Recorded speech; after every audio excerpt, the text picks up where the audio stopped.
Dito tayo sa kalsada ngayon ay pupunta tayo sa palengke. Bibili tayo ng ating ulam ngayong gabi na hapon. Hindi pwede talaga, hindi ako makakain, hindi ako makatulog.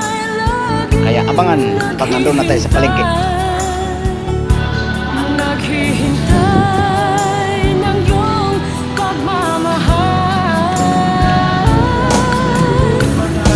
Papunta na kami load sa palengke Talipapa.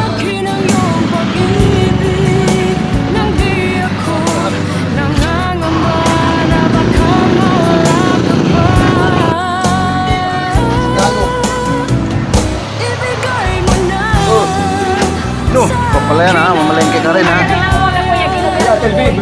Pirma-pirma ako ng gabi-gabi.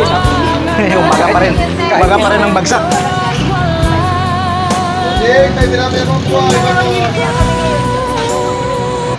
Ito nang alod sa ang dulo ng palengke pupuntahan natin. Wala tayong napili doon sa malalapit. Layo ng nilakad natin.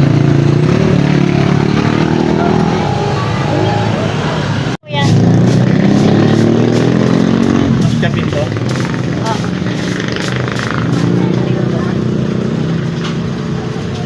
Dito magkano dito? 50 lang po.